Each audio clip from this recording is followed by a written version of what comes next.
também se preocupa com seu coração. Ora a Deus, e faz tudo para não te ver sofrer, tem te lembrar. Se alguma vez Jesus abandonou, tem te lembrar.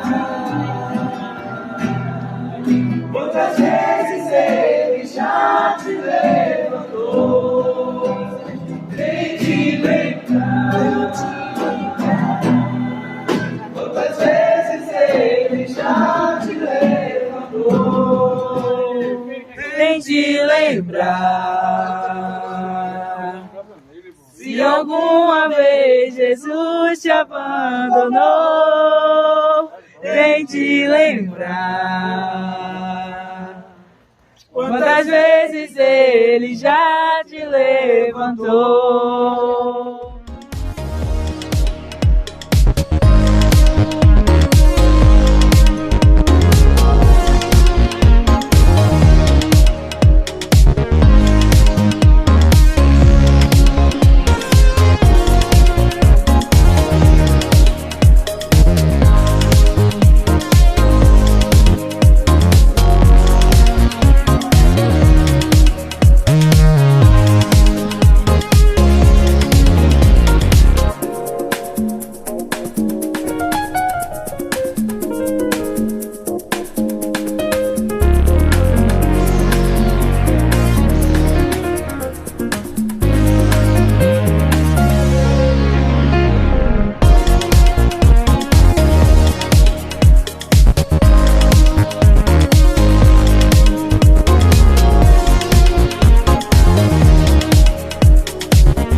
Amados, abram suas Bíblias no livro de Atos,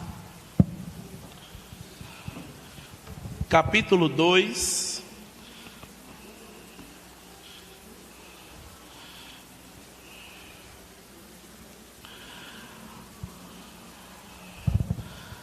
Atos, capítulo 2, dos versos 42 a 47. Atos, capítulo 2, dos versículos 42 a 47.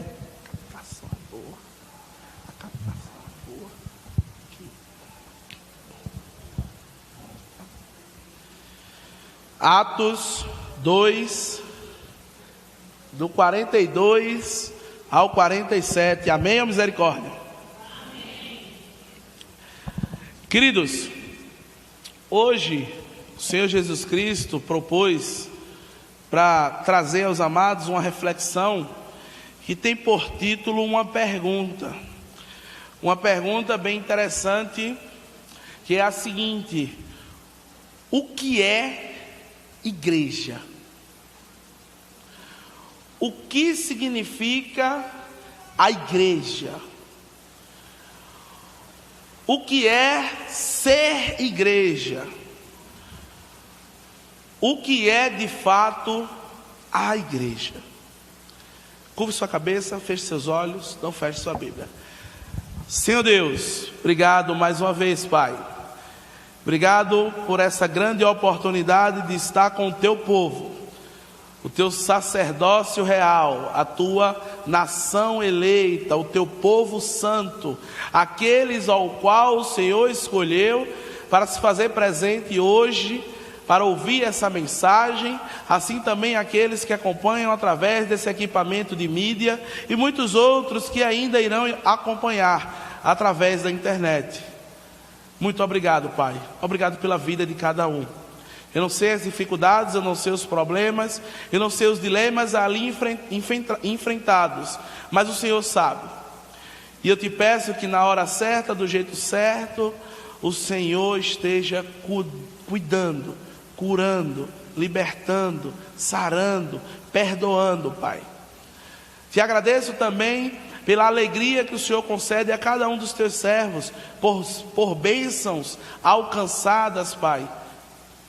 Bênçãos diversas, ao qual às vezes nós nem conseguimos contar. Mas continua falando conosco, Pai, através da Tua palavra. Que eu seja apenas um instrumento usado por Ti, para transmitir verdades da Tua palavra e não da minha boca, para todo aquele que estiver com o coração humilde e quebrantado, para Te ouvir falar, Pai. Aplique em cada coração, a começar do meu, Pai, tudo aquilo que o Senhor quer para cada um de nós. Muito obrigado por tudo, em nome de Jesus, amém. Queridos, na pandemia, ainda estamos nela, mas irei falar como se nós já tivéssemos passado. Na pandemia, nós demos uma definição, ou foi nos dado uma definição bem interessante do que é a igreja, né?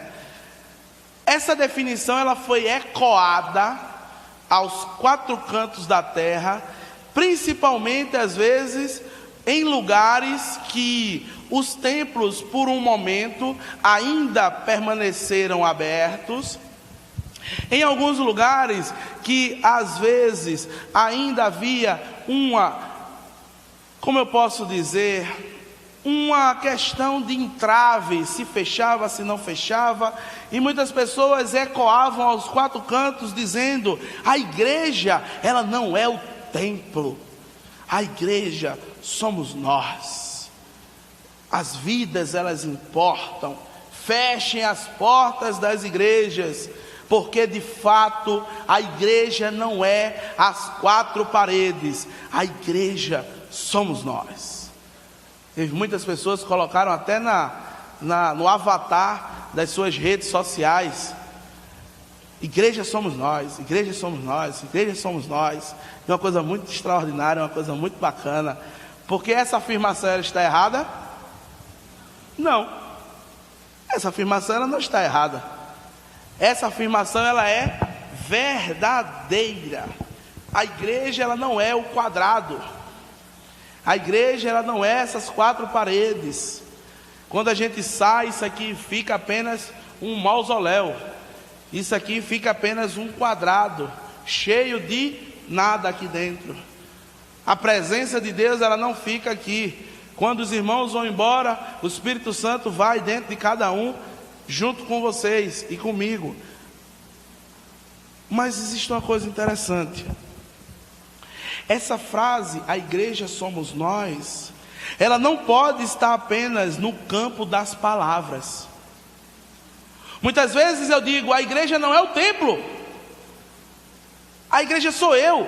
Então em qualquer momento, em qualquer lugar, em qualquer canto, em qualquer dia ou em qualquer hora, eu posso ser igreja. E isso é verdade. Mas, meus amados, isso não pode estar apenas no campo da semântica. Isso não pode estar apenas no campo da oratória. Isso não pode estar apenas no campo das palavras. Isso de fato tem que se evidenciar na prática. Isso tem que estar explícito para outras pessoas que você é a igreja. Porque quando passam aqui na frente e olham para esse templo, eles olham e dizem assim: isto é uma casa. Ou melhor, isso é uma escola. Ou melhor, isso é uma delegacia de polícia. Eles olham para esse templo e as pessoas que passam aí dizem o quê? Isso ali é uma? Por quê? Porque está visível, está explícito, está lúcido, está claro, está transparente que ali é uma igreja.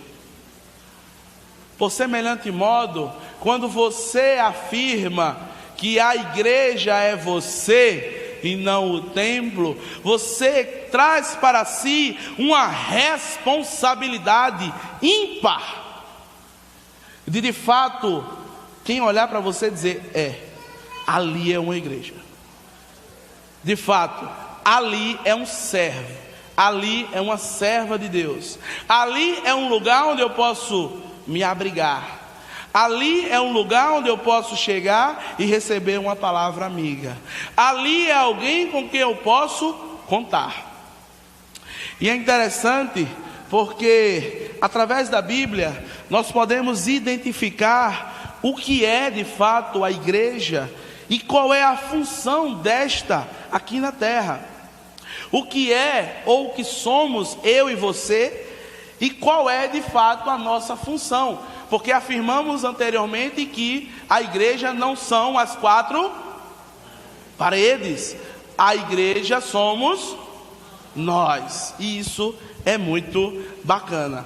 O texto clássico, ou para ser mais formal, o texto áureo, onde nós encontramos as informações, nós encontramos a classificação do que de fato é uma igreja, está aí onde eu falei para os irmãos, Atos capítulo 2, versículos do 42 ao 47. Lucas aqui, ele escreve esta carta para um romano, um grego chamado Teófilo, onde Lucas ele faz como um professor, alguém bem didático, alguém que vai explicar ponto a ponto e que aquele rapaz ao qual ouviu ou leu esta carta, ele estava atento, prestando atenção a todos os pontos que esse médico amado ele trazia naquele momento. Ele estava com sede, ele estava inquieto, ele queria terminar logo de ler a carta para saber quem era aquele de qual estavam falando, Jesus.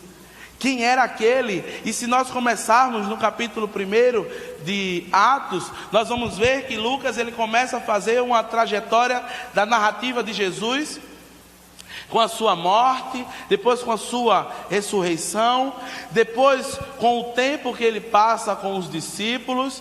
Depois que ele passa com os discípulos, ele é assunto aos céus, ele é elevado às moradas celestiais. Continuando, os discípulos perseveraram na oração, os discípulos continuaram firmemente ali em Jerusalém, esperando que a promessa se cumprisse. Qual era essa promessa, meus irmãos?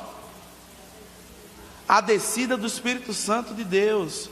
A promessa que o Senhor Jesus Cristo ele tinha dito: eu vou, mas eu vou mandar o Consolador, eu vou mandar aquele que vai revestir todos de poder. E de fato, no dia de Pentecostes, a profecia se cumpriu. 120 pessoas foram batizadas ali com o Espírito Santo, receberam aquele dom, aquele poder, aquele revestimento.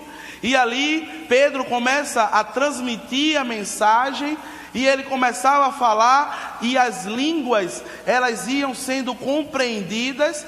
Tínhamos ali mais de 60 nacionalidades, e todos escutavam na sua língua nativa.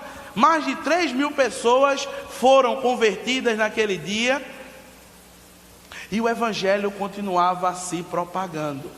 E eu fico imaginando Teófilo lendo essa carta e dizendo: que coisa extraordinária, que coisa maravilhosa, que Jesus é esse, que Espírito Santo é esse, o que é que está acontecendo no meio desse povo. E eu tenho uma inveja muito grande do Teófilo, porque muitas vezes nós lemos a Bíblia e nós não temos a empolgação como o seu leitor original teve. Muitas vezes nós lemos a Bíblia de maneira cansativa, massativa. Muitas vezes nós lemos a Bíblia de maneira enfadonha, de maneira chata, algo que não nos dá prazer, algo que de fato nós não queremos por vezes fazer. Mas eu fico imaginando esse leitor aqui original, esperando receber essa carta, anseiando saber daquilo que estava acontecendo. E um pouco mais à frente, no capítulo 2, Lucas começa a dizer a Teófilo: vou te mostrar, vou te ensinar como é que tu vai ser uma igreja.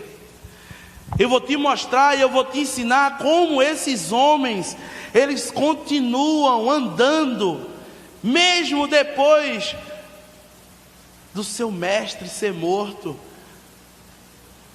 Teve um momento em que reuniram Pedro e João, deram um cacete neles e disseram assim: vamos matá-los. Só que tinha um rapaz muito sábio chamado Gamaliel, e ele disse: não faça isso, não os mate, porque de fato, se o que eles estão professando não é de Deus, vai acabar. Mas se de fato o que eles estão falando for de Deus, vocês podem matar quantos for, que isso só vai aumentar. Queridos, essa introdução, ela tem que fazer com que nós venhamos a refletir em de fato o prazer de estarmos meditando na palavra. Tem que fazer-nos refletir no fato de que tiveram outras pessoas que apanharam e muito para que esse evangelho chegasse até nós, e ele chegou aos trancos e barrancos. Mas essa mudança que os nossos irmãos outrora eles experimentaram, nós também precisamos experimentar. Essa sede de olhar para a cara de talvez um governante e dizer: é melhor obedecer a Deus do que a homens. É melhor obedecer a Deus do que a qualquer outra coisa. É melhor buscar a Deus do que buscar qualquer outra situação. Queridos, no versículo 42, Lucas, ele dá a temática para o ser e o agir como igreja. Lucas, no versículo 42, nós vamos ler, que diz o seguinte: e perseveravam na doutrina dos apóstolos, na comunhão, no partir do pão e nas orações. Nesse versículo, nós podemos identificar algumas palavras-chave. E é interessante porque esse versículo ele não foi colocado aqui por um acaso. Não imaginem que talvez nós hoje, com o conhecimento técnico que nós temos hoje, somos talvez intelectualmente melhores do que os autores do passado. Não imaginem que o que está no passado é ruim e o que está no presente é novo. Não, porque muitas das coisas que temos hoje no presente vieram do passado. Então aqui Lucas, ele não coloca o versículo 42, o fechamento de uma ideia que ele está dando, o fechamento de um diálogo, ele não coloca aqui por um acaso. Ele está fazendo uma conclusão de tudo aquilo que acontece no capítulo 2. E ele diz que a igreja, ela perseverava na doutrina dos apóstolos, na comunhão, no partir do pão e nas orações. As palavras-chave aqui são perseverança, doutrina dos apóstolos, comunhão, partir de pão e oração. E é interessante porque quando nós estamos estudando, um professor ele coloca no quadro algo que nós vamos debater e ele coloca uma frase. Pá. E aí ele diz aos alunos: interpretem aqui esta frase. E aí os alunos vão estar interpretando e daqui a pouco ele vai, se levanta, pega o piloto e ele sai explicando cada item que está ali naquela sentença. É assim que é feito ou não, irmãos? O professor ele ensina dessa forma ou não? Então é interessante porque Lucas ele dá uma temática e a partir dos versículos subsequentes ele vai mostrando o que de fato eu e você nós precisamos entender para que essa palavra sou igreja, ela não soe vazia.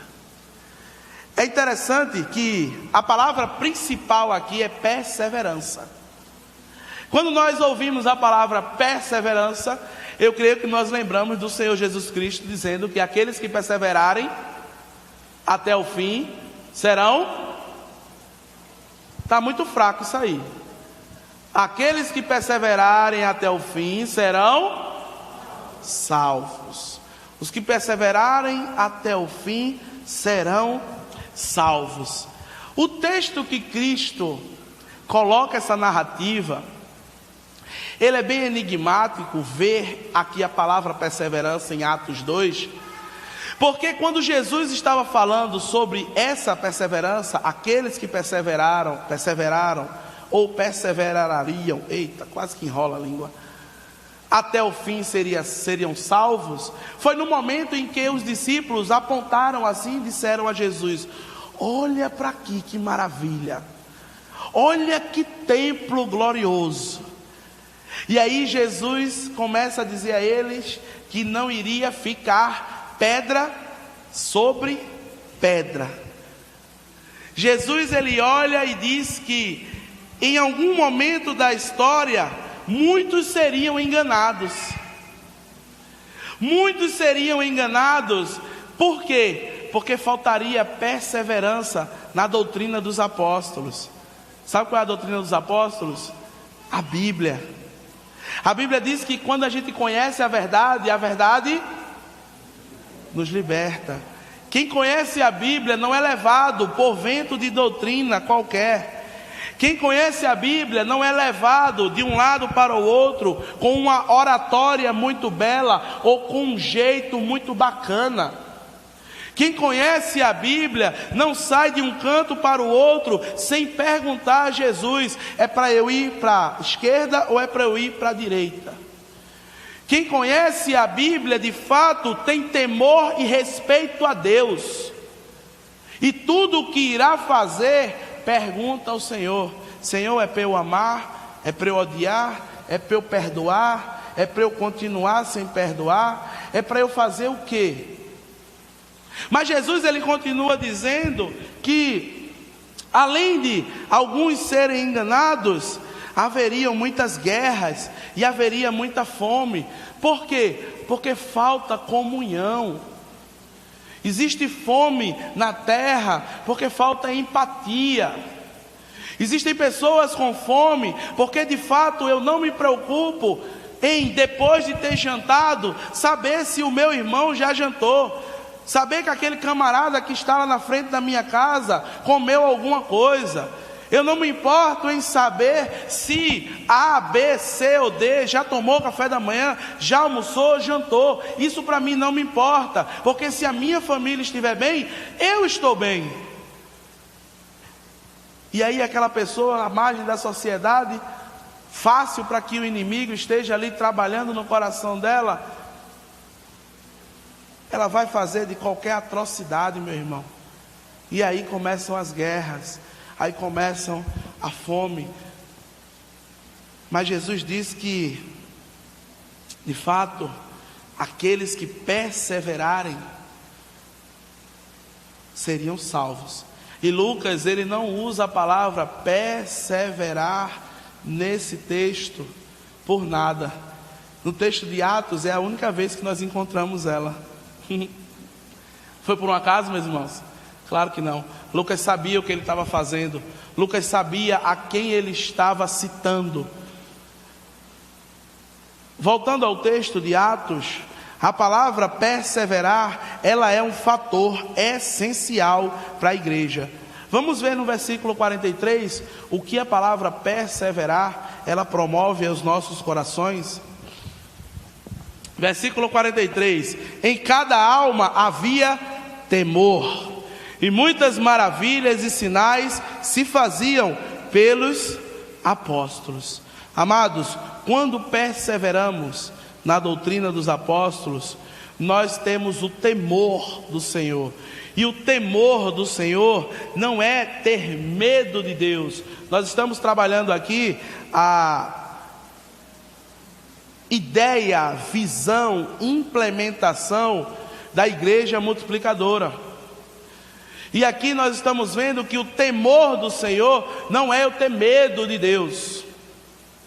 O temor do Senhor é eu ter um respeito tão grande a Deus, que determinadas coisas fazem com que eu me constranja diante da presença dEle.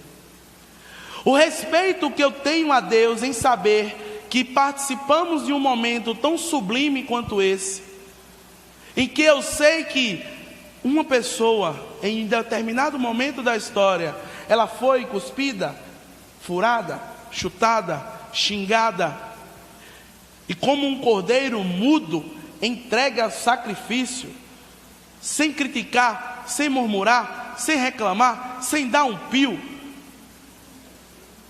Eu respeito tanto isso, que de fato eu começo a viver o reino de Deus na prática. Eu começo a amar como talvez Jesus amaria. Eu começo a me importar com o reino como Jesus se importaria com o reino. Eu começo a de fato fazer com que a chave que está aqui na minha cabeça, ela vire. Eu começo a entender que o meu momento com Cristo, ele não se resume a um período que eu passo aqui no domingo à noite, onde que por muitas vezes é se falado 1 quilo e é se absorvido 100 gramas. quando eu persevero na doutrina dos apóstolos, quando eu persevero na leitura da palavra, quando eu persevero na lei do Senhor, quando eu medito nela de dia e de noite, eu vou ver que grandes sinais e grandes prodígios, eles vão acontecer. Porque é assim como o salmista diz no capítulo 1: bem-aventurado aquele que não anda no conselho do ímpio, não se detém no caminho dos pecadores, nem se assenta na roda dos escarnecedores. Antes o seu prazer está na lei do Senhor, e nela medita de dia e de noite. Ele será como árvores plantadas junto a ribeiros. Que coisa maravilhosa. O irmão Orandi e o diácono Marcos tiveram a oportunidade de comer uma banana tirada do pé na hora, assim, ó.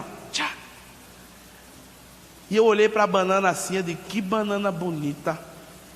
Tá gostosa a banana, Orandi? Mesmo que mel, não era? Um pastor, colega nosso, pastor Maurício, ele tem um sítiozinho e ele tem uns pés de banana bem pertinho de um riacho. As bananas são maravilhosas. Assim somos nós. Quando de fato perseveramos na doutrina dos apóstolos, quando de fato nós temos prazer na lei do Senhor, quando de fato meditamos nela de dia e de noite, e não apenas buscamos a palavra de Deus como se fosse um amuleto, como se fosse algo que vai nos trazer sorte, ou de fato eu buscá-lo como alguém busca na farmácia ou em algum estabelecimento que venda remédio, um comprimido para dor de cabeça, eu buscar a Bíblia apenas para resolver problemas. Não, meu irmão. Quando nós perseveramos na doutrina dos apóstolos, o meu respeito a Deus, ele aumenta. Infelizmente, isso tem sido difícil no nosso meio. Tem um vídeo circulando nas redes sociais, eu já enviei esse vídeo para alguns irmãos, que tem um senhor, bem simples ele, e ele olha para a Bíblia assim e diz: eu queria tanto ler a Bíblia, eu acho tão bonito quando algumas pessoas abrem ela e leem ela, mas eu não consigo, porque eu não sei ler. Eu não consigo. E aí algumas pessoas me ensinam, ou leem para mim, outras me ensinam talvez vão ensinar ele a ler agora. Mas no vídeo o que ele relata é que ele não consegue ler. E eu sei que todos aqui conseguem ler. Todos aqui têm condições de fato perseverar na doutrina dos apóstolos e entender o que é a igreja. Eu preciso, antes de abrir a minha boca para dizer eu sou a igreja, eu preciso de fato entender o que é que essa igreja faz, o que é que essa igreja é. Porque muitas vezes eu digo eu sou igreja e alguém olha para mim e diz: eu não quero entrar nessa igreja nunca. Essa igreja que tu é, eu não quero nunca. E Lucas, através do texto de Atos, ele nos mostra o que é uma igreja. A perseverança, como eu disse anteriormente, é a palavra principal desse texto.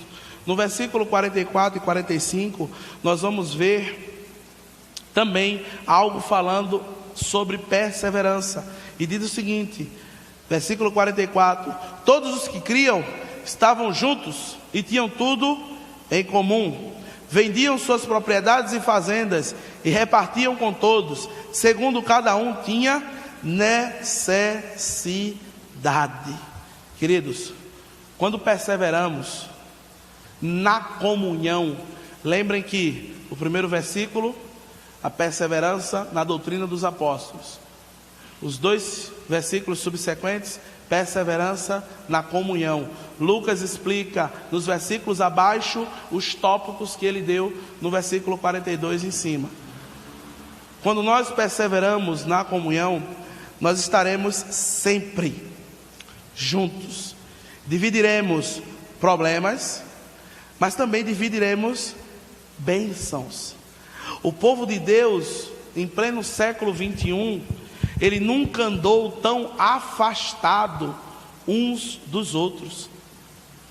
Nós temos dentro da igreja não um povo, nós temos dentro da igreja nichos, guetos.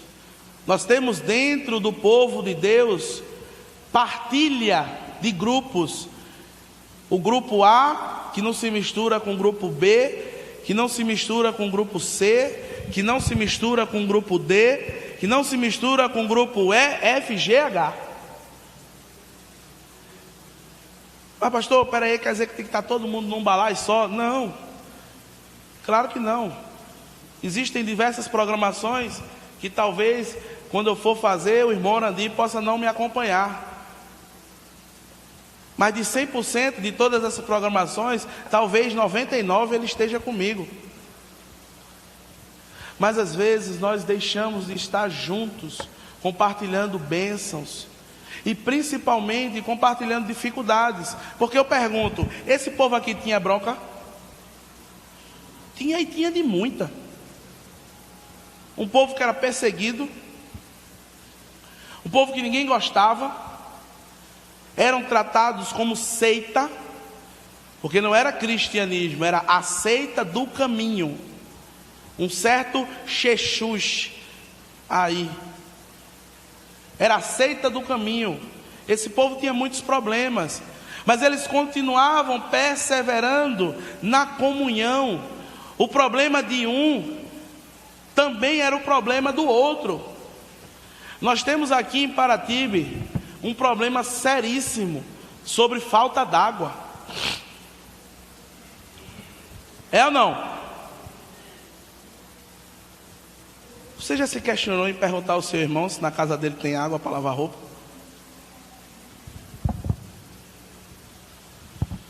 Porque a sua talvez pode estar limpinha, né? Você tem uma cisterna, talvez uma caixa d'água. Você chegou assim, irmão, está tudo certo lá na sua casa, está faltando água aí já faz 15 dias, como é que o irmão está fazendo? Já parou para se perguntar isso? Não, né? Isso é a diferença da igreja que tem tudo em comum. Às vezes perguntamos para os mais próximos, aqueles que estão ali coladinho com a gente o tempo todo. Mas às vezes a gente não pergunta se o irmão está precisando de água dentro de casa. Às vezes o irmão está tomando banho com água mineral, tendo que comprar. E às vezes nem tem dinheiro para comprar. Ah, pastor, mas a culpa é sua, o senhor não foi lá visitar ele? É mais fácil. Adão fez isso. É a mulher que tu me deste. Sempre coloca a culpa no outro e nunca absorve os problemas para si. Queridos, a igreja de Deus, ela é muito mais que palavras. A igreja de Deus, ela é muito mais apenas que uma mera formalidade. A igreja de Deus, ela é muito mais apenas que uma reunião dominical, onde vemos aqui, sentamos e louvamos e conversamos um pouco e depois vamos embora para os nossos lares, para os nossos guetos, para os nossos ambientes, para os nossos. E esquecemos do restante das coisas, dos nossos irmãos. A igreja do Senhor, de Atos dos Apóstolos, ela tinha tudo em comum. Ela não tinha aquele irmão que era super, hiper, mega bem de vida e aquele irmão que era super, hiper, mega mal de vida. Não. Porque aquele que era super, hiper, mega bem de vida, ele abraçava aquele que era super, hiper, mega mal de vida. Eles se importavam. Nós vemos a história de Barnabé, onde ele, em determinado momento da história, ele vendo a necessidade do povo que ali estava, ele chega aos pés dos discípulos e diz que vendeu uma propriedade e entrega tudo ali Será que Barnabé não precisava daquela propriedade? Claro que precisa. Como foi que ele conquistou aquela propriedade? Talvez através de muito suor. Mas ele viu que naquele momento ele ia deixar o outro morrer. Ele ia deixar a pessoa que está ali passando necessidade. Me lembro do seu esqueci agora o nome dele, Marcos Josué, né? Estava lá em Maranguape. Eu olhei para aquele camarada, eu passei pelo menos, quem estava na Kombi viu, uns 15 minutos pensando no que é que eu ia fazer com aquele camarada ali. Se eu levava, se eu botava ele dentro da Kombi, se eu chamava um Uber, e a minha cabeça a mil, e eu sabia que eu não podia deixar ele ali. Isso eu tinha certeza.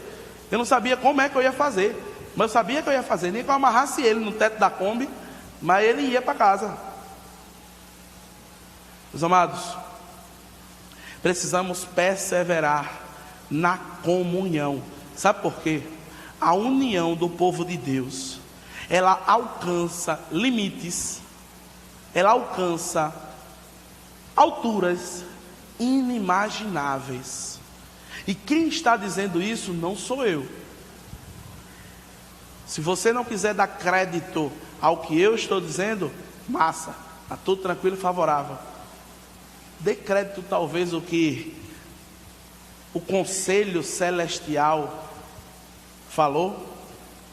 Porque o conselho celestial, lá na Torre de Babel, em Gênesis capítulo 11, ele chega e se reúne ali a Trindade e diz: desçamos, porque o povo é de uma só língua, e eles estão unidos, e tudo o que eles colocarem no seu coração, eles conseguirão fazer. Foi Deus que falou, não foi eu não, tá? Deus disse que quando o povo está unido, até com propósitos escusos, eles conseguem. Imagine o povo de Deus. Imagine o povo que se chama pelo nome do Senhor Jesus Cristo.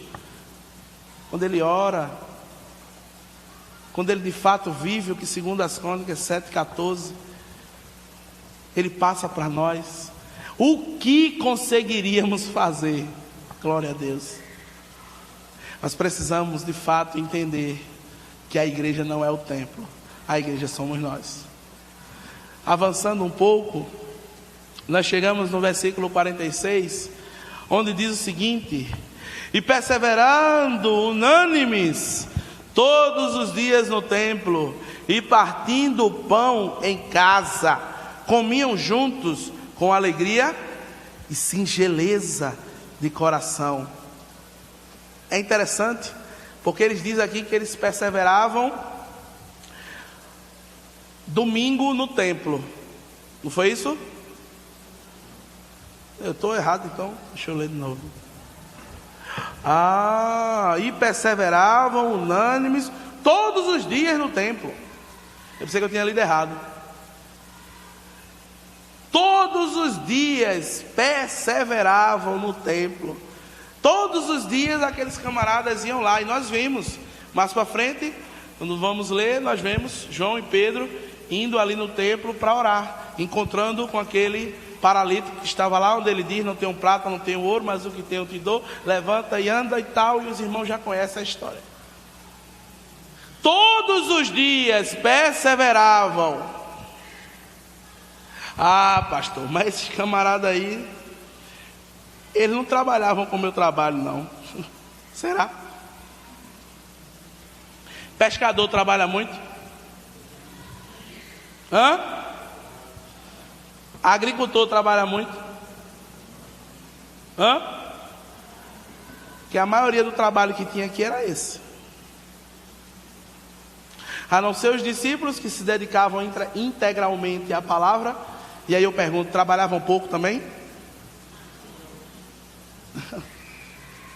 Não tem facilidade não, meu irmão. Não tem facilidade não. A gente não tem um confeito que abre assim e tem lá: tome agora, de Gênesis até Deuteronômio. Aí você toma, aí aquilo é processamento. Aí você fica ali conhecendo tudo aquilo, não. Não. Catherine fez uma coisa bem interessante. Tem um vídeo de um jovem com um caderno aberto fazendo assim, ó.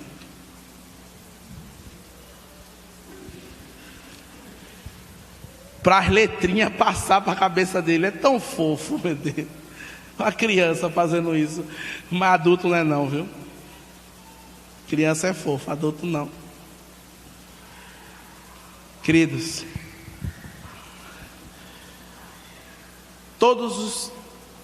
e perseveravam unânimes todos os dias no templo, e partindo o pão em casa, comiam juntos com alegria e singeleza de coração. Quando perseveramos no partir do pão, nós geramos uma intimidade. Preste atenção que comunhão em cima é diferente de partir de pão. Eu posso compartilhar as minhas bênçãos e às vezes as minhas dificuldades com o irmão, mas eu nunca sentei na mesa da casa dele para comer. Ou ele nunca sentou na mesa da minha casa para comer. Isso chama-se intimidade.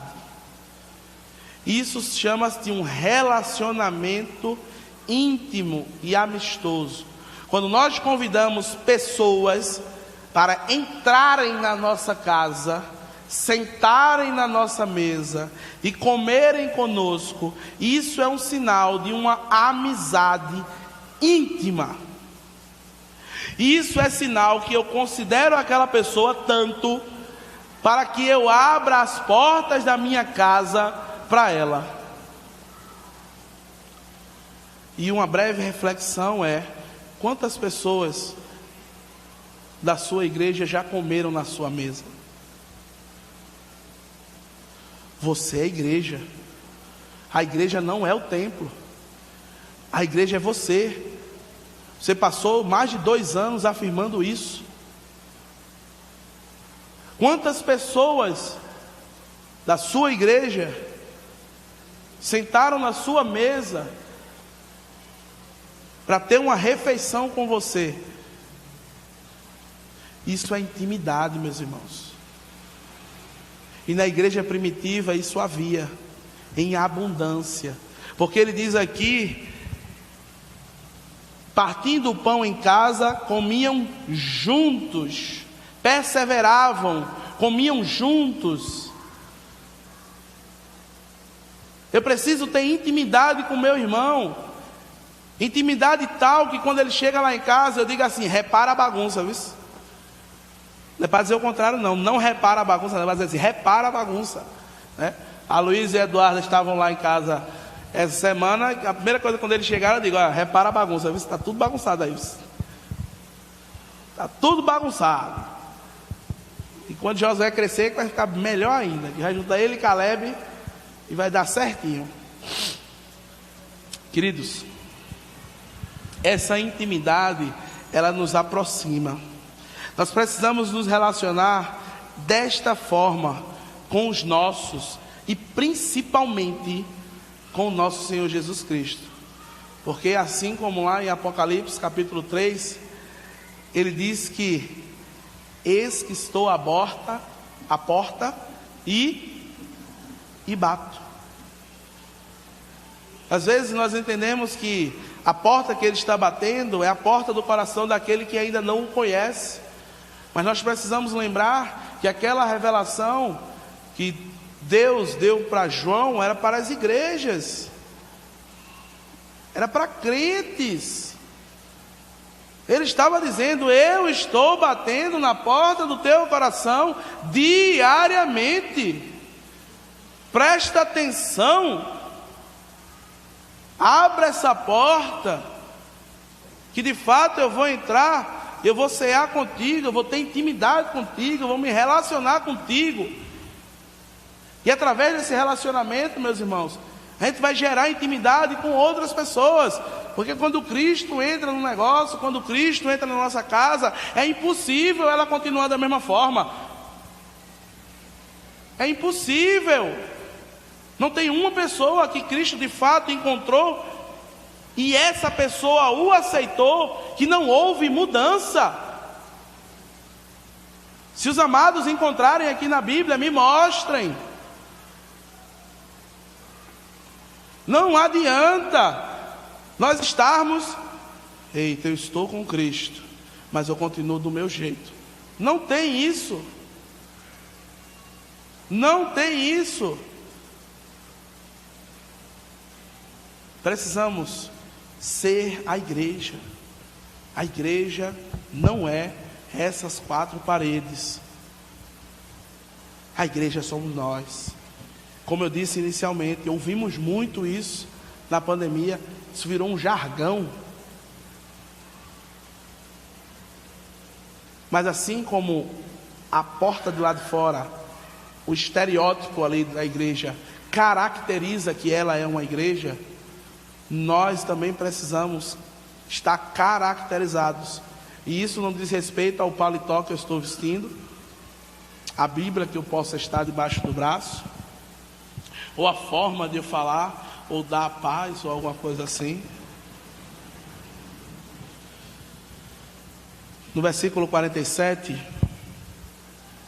é interessante que em todos os versículos, do 43 até o 46, Paulo ele volta para o versículo 42. Ele fala da perseverança na doutrina, ele fala pela perseverança da comunhão, ele fala da perseverança do partir do pão. Mas quando ele chega, Paulo não, Lucas, quando ele chega no versículo 47, ele diz algo bem interessante: louvando a Deus e caindo na graça de todo o povo, e todos os dias acrescentava o Senhor à igreja aqueles que iam sendo salvos. Queridos, Lucas ele não menciona a palavra oração, mas quando nós vemos que todos os dias pessoas iam sendo salvas, nós falamos aqui agora há pouco que aquele que convence o homem da justiça, do pecado e do juízo é quem? É o Espírito Santo de Deus. E ele vai até cada pessoa através da oração dos seus santos. Aquele que ora pedindo, clamando para que Deus salve alguém da sua família, para que o Espírito Santo alcance pessoas que estão aí na margem da sociedade, para que o Espírito Santo de Deus esteja transformando os que estão dentro de casa. Quando perseveramos na oração, o Espírito Santo ele vai na nossa frente, ele vai gerando simpatia ou empatia onde só tem antipatia. Ele vai na frente, ele vai na frente, e ele vai tornando aquele que é antipático num poço de simpatia. As pessoas olham assim e dizem: meu Deus do céu, essa pessoa era toda cara fechada o tempo todinho, agora sempre alegre, quando me encontra, sempre conversa comigo. Isso é o Espírito Santo que vai na frente, quebrando qualquer barreira, desfazendo qualquer empecilho que tem. E é interessante que através desse Espírito Santo, Deus vai acrescentando na hora dele, no tempo dele, aqueles que iam sendo salvos. Então, queridos, vejam que igreja é muito mais do que o espaço, do espaço-templo, mas também é muito além de apenas corpos inertes, estáticos, estagnados. A igreja ela não é só o templo, e ela não é o templo, mas ela vai muito além de corpos estáticos, inertes, imóveis. Concluímos que a igreja do Senhor é um ajuntamento de pessoas que glorificam a Deus, que através de suas obras mostram a sua fé em Cristo Jesus. Através das suas obras mostram a sua fé.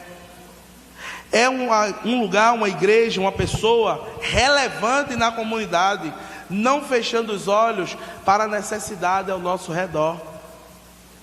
Ser igreja é ter intimidade com nossos irmãos, comendo juntos e tendo alegria no coração. E é saber que o Espírito Santo, ele vai na nossa frente.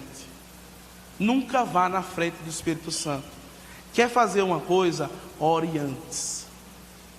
Quer fazer alguma coisa? Dobre seu joelho e ore.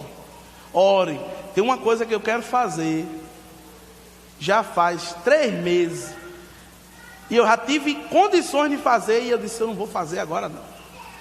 Eu não vou fazer agora não. Porque eu estou querendo tanto isso, que a minha carne vai falar mais do que o Espírito Santo. Eu não vou fazer agora não. Eu vou esperar. Não dá para morrer. E eu espero. É fácil? É não, porque o cara fica assim, ó, daquele jeitinho, querendo resolver, querendo fazer, querendo ir, querendo voltar, querendo dar, querendo entregar, querendo receber. Mas lembre-se que o ser igreja é deixar o Espírito Santo ir na frente, convencendo aqueles da justiça, do pecado, do juízo, abrindo a porta onde não tem porta, desfazendo os obstáculos onde ninguém conseguiria passar.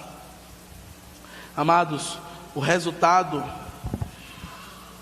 que temos quando vivemos a igreja, quando somos a igreja, é saber que no tempo certo, através do Espírito Santo de Deus, todo joelho se dobrará ao ouvir o nome do nosso Senhor Jesus Cristo. Quando nós vivemos de fato o reino de Deus, nós entendemos que todo joelho ao qual eu estou apresentando a Deus, no tempo certo, na hora certa, ele vai se dobrar. Eu também entendo, queridos, que no tempo de Deus, todo ser que vive, ele vai estar louvando o nome do Senhor. Precisamos perseverar na doutrina dos apóstolos. Precisamos, de fato, viver a comunhão com os santos. Ter intimidade para abrirmos os nossos lares, para que os nossos irmãos sintam-se à vontade, conversando ao redor das nossas mesas. Assim também, como a oração, ela é aquela que vai fazer com que o Espírito Santo vá na sua frente. A oração é aquela que vai puxar o seu freio de mão, para que você não avance 1 milímetro sequer, se Deus não estiver com você. A oração vai fazer como o próprio Gideão fez, dizendo a Deus que se tu não fores comigo, euzinho não vou não. E no tempo certo, toda língua confessará Jesus Cristo como nosso Senhor. Senhor Deus, muito obrigado, Pai. Muito obrigado por esse nome que é sobre todo nome, Pai. Obrigado, Pai, por um dia o meu joelho se dobrar, confessando a Ti como único e suficiente Salvador, Pai. Oh, que privilégio o Senhor concedeu a esse servo, Pai. Assim como eu creio que a todos que estão aqui neste templo e aqueles que assistem através desse equipamento de mídia, eles também professam a Ti, o Senhor e Salvador de suas vidas, Pai. E que através desse temor, que através desse respeito, todos estejam cada dia mais perseverantes, ó Deus, sabendo que a nossa perseverança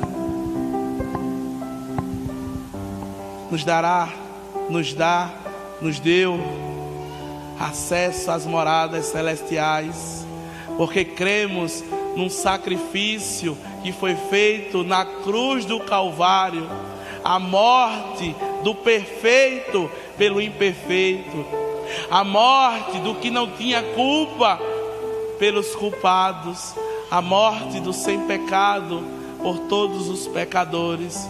Perseverantes assim e crendo que essa morte satisfez e aplacou a ira de Deus e nos ligou ao Pai, nós avançamos, nós perseveramos na comunhão,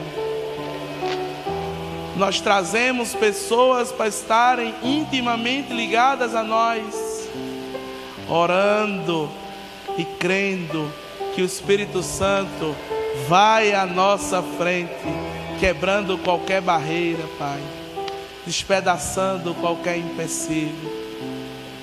Muito obrigado por esse banquete espiritual que o Senhor concede a cada um dos teus servos.